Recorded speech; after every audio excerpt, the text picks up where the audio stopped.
I'm okay at last, but I don't know if that can erase all the past and the pettiness. A reflection of the emptiness, hilarious. You think you're worth my time, you're delirious, mysterious, because you hide behind a fake exterior. Inferior, you know I'll always be a bit superior. Get off of me, this ain't no humble brag. I want you to hear words, you can say them back. I want you to feel free from the chains that last, and to believe in what you got, it was built to last, yeah.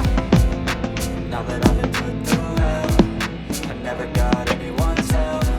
I had to do it all myself. I don't ever slow up, no I don't take shit. Good morning mga kalibre. So nandito tayo sa lasugid natin na customer. Mayroon tayong iservisan na OX na 5TR. So na-install namin yan 3 years ago na. So meron nito easy ano? Yan, EC52 ang error ng OX. So sarap maligo dito, swimming pool oh. So ayan yung OX. Inaakyat na ngayon ni Jack ang OX.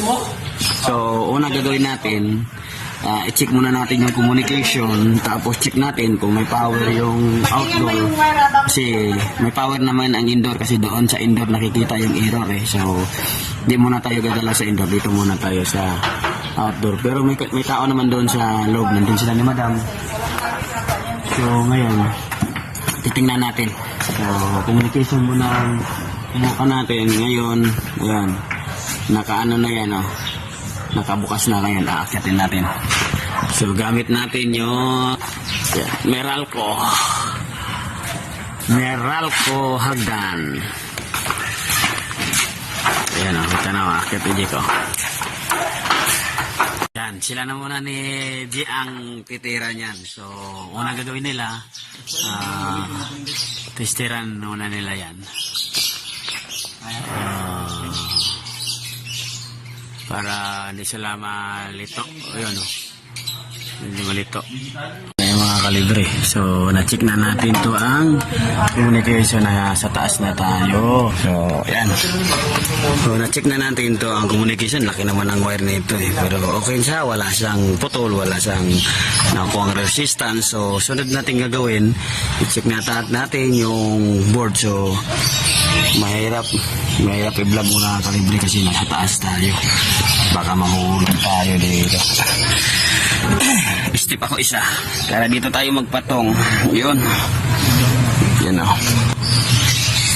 dami kasi mga butiki oh. Yan o, pinagbabahayan ng butiki. So ayan, sa salamin o. Ayan o, ready ko. So ayan, na-check na natin yan. So mamaya balitaan ko na lang kayo kung ano yung problema nito. Yung kalibre ha, sa hindi pa nakakita ng board ng OX, ayan no, para na rin siyang couple, parang sa couple din na board pa. Dalawa kami sa hagdan no, ang hirap. Nakita ko ng problema. Yan, tingnan mo mga kalibre oh. Kita ko na yun, ayan oh, diba? Tinakain na, ang daming alaga mo dito madam ah. Yung alaga mo, dami pala dito. Yan o, tingnan mo mga butiki yan o. Butiki ba to o sa ibon? Sa ibon yan? Sa ibon no? So yan no. Mga ipot ng ibon? Mga ipot ng ibon. Pinasok ang unit mo. So kaya nasira. Magpalit ka na ng bago. Oh yan. Sinira ng ibon. Oy, dami o. Tingnan mo, daming kinain ng mga ano. So, ano kayang gagawin natin dito? Ano? Paraan. So yan o. Kita nyo naman yan mga kalibre o.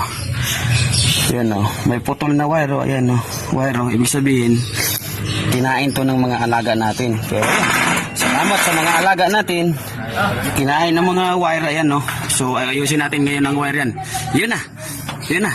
Solve na ang problema. Putol lang ang mga wirings. Kinain ng mga alaga natin. Ayos. Yan mga kalibre o. Yan o. Kita na natin yung ebidensya na sira o yan. Puro natigat ang wire yan, oh. Oh. Diyan, oh. Kaya dahil nasira, anong error nito? EC52 kasi puro putol ang wire, oh. So hindi communication, so wala power yung board nito sa main board, kaya puro putol-putol. Yan, oh. Kaya ayos. Kalibre, kitang-kita na yung evidence. Yan, oh. Putol-putol, oh. Yung mga sensor, mga pressure switch. So ayan. Grabe oh. So tingnan nyo oh. Ito ang board niya, no? Tingnan nyo. Parang board yan ng ano, board ng isang brand na parehas. Ayos, ayos. Ewan mo.